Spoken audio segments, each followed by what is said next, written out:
Hey y'all, thought I would do something different today and combine my post-race analysis with my Making Light of Autism podcast. First of all, congrats to Kyle Busch on his victory. Another good victory for the 18 team. He truly deserved it. I was kind of hoping Kyle Larson would win because he dominated the first two stages, but in the end, it was Kyle Busch's day.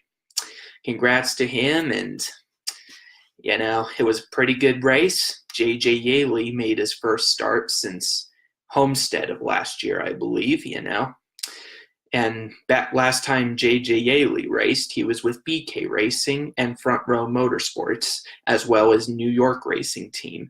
It looks like for this race, he was with Rick Ware's team, which reportedly partnered with New York for the Steakhouse Elite sponsorship.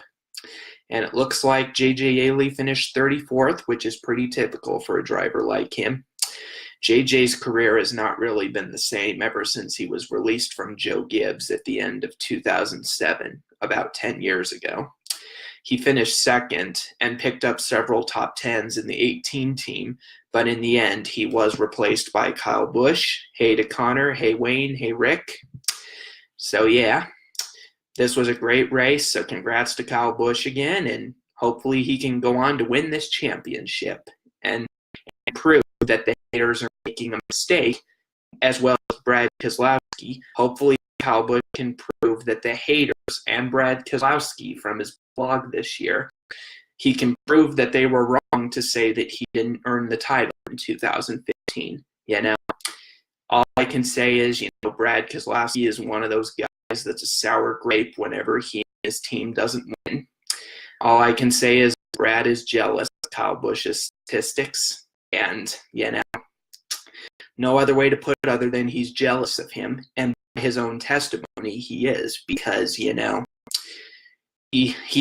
in a blog post back in 2014 that he was jealous of Kyle when Kyle was picked by Roush to drive the 17 truck, I think it was the 16 truck in the truck series over him.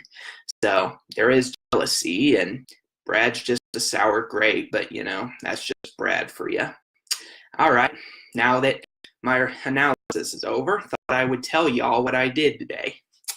Today I went to see Disney's Aladdin. I'm not going to spoil anything because I'm sure you don't want me to spoil it for you, but I will say that Jafar was a great villain, even better than the original, I'd say, and Will Smith did a great job as the genie.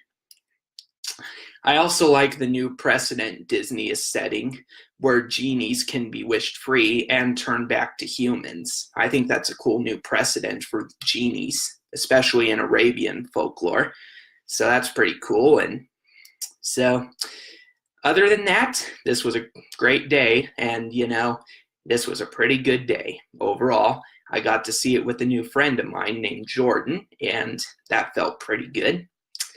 So congrats to Kyle Busch, and congrats to me on seeing Aladdin, because it set me back to my childhood like 15 years ago. And that felt pretty good to see it and reminisce on old times, kind of.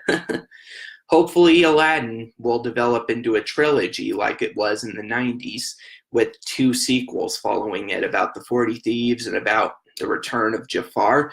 Hopefully Disney will make sequels to Aladdin with the same plot line as the original sequels, and this time publish them and release them through theaters, not just on home video, because Aladdin and the King of Thieves and the Return of Jafar, they were never released theatrically. They were only released on home video. Although I think they would have been successful anyway, even if Disney did release them to theaters. But obviously Disney chose not to. Hopefully next time they will. Thanks y'all for joining. Congrats to Kyle Busch. It was great to see Aladdin. You all should see it whenever you have a chance. And before I go, again, my screenplay, if anyone's interested, I will do whatever I can to advertise my own personal book business, and hopefully it's a good read for Christians, and hopefully I can get to Hollywood soon and make this into a film. That'd be really cool. All right, thanks for joining me today. Hope things are going well for y'all.